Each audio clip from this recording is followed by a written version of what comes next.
What's going on, geeks? My name's Cody Armour, and this is a Q&A thing we're going to start doing every Thursday. And so every week it's going to be a different person, but if you want to ask us questions, you can do that at QuestionGUG@gmail.com. Or honestly, you could Facebook or Twitter us or whatever, and we'll get it. So without further ado, first question, can Christians practice yoga? Well, for me personally, I am unable to because I'm not flexible in any way. And I say that because I don't really have an answer. I know that there are a lot of people who say Christians should not be practicing yoga because it stems from Hindu, and some of the things you actually do in yoga are supposed to be kind of almost summoning Hindu gods. And so I guess it's really up to you because there is that factor of that is the roots of it, but I feel like you just do yoga and not pay any attention to the gods. And also, if it does bother you, I do know that there are Christian yoga alternatives. If you know me at all, you know how weird it is that I am talking about yoga. Have you jammed a Solid State's Christmas album with For Today, Fit for a King, August Burns Red, Wolves at the Gate, etc. yet? Sadly, no. I haven't listened to metal in general for a while lately. I used to listen to a lot of alternative metal in high school, and I hated rap music. And it's weird for me because it wasn't until I was a Christian that I actually started liking rap, and I think that's probably because Christian rap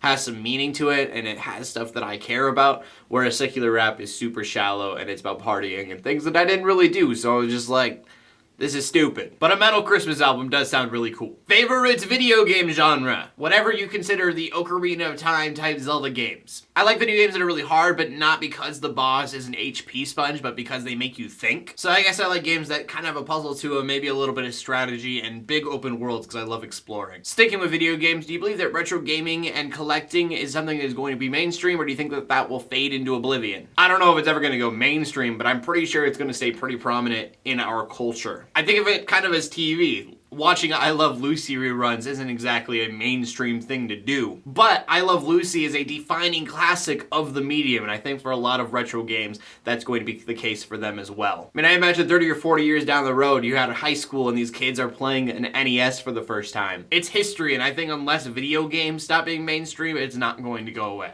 What is my favorite anime? And this is an easy one, Trigun, because it is amazing. The first time I watched it was because someone told me I reminded them of Nicholas D. Wolfwood. I don't know if that's a good or bad thing now after watching it, but it was that character that got me. I love Nicholas D. Wolfwood. He's not exactly accurate to the Christian faith, but I love him nonetheless. Next we have, what is your definitive proof of the existence of God? That's kind of a deeper one. So first off, I should point out that I'm never going to be 100% on anything. But for me, the biggest proof for God's existence is just that I have felt his presence. I have felt the peace that he has given me. And when that first happened, I thought maybe it's just all in my head and I'm just being stupid. But then you read the accounts of other people and you realize that you are not the only one feeling that exact same feeling. I mean, when a third of the population believes the exact same thing, maybe you're not that crazy after all. And so I'm going to paraphrase this question because he made it pretty long, but it's pretty much, how do you defend gaming culture when pastors say that games are the cause of the degradation of today's society? He also mentions just how big of an impact video games have on people's lives. I mean, we have a culture that revolves around it. And this is pretty interesting because I've read a lot about how media today is slowly desensitizing us to what is right and what is wrong. And I mean, you're never going to change a pastor's mind, but I definitely look at video games as art. And if you're going to cut people off of video games, why not cut them off of everything else?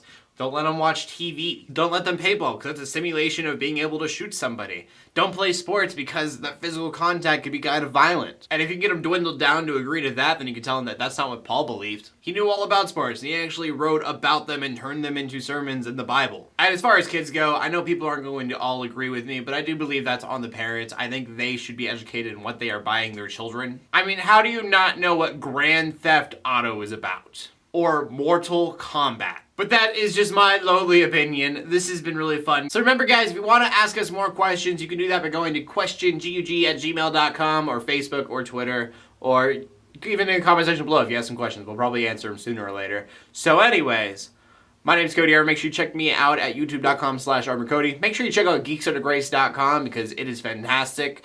And I think that's about it. So I will see you guys later. Let the haters hate, let the Christians pray. Everybody, like, subscribe. Please do that because that would be awesome. And it looks nice if you subscribe because you watch my video. Anyways, God bless.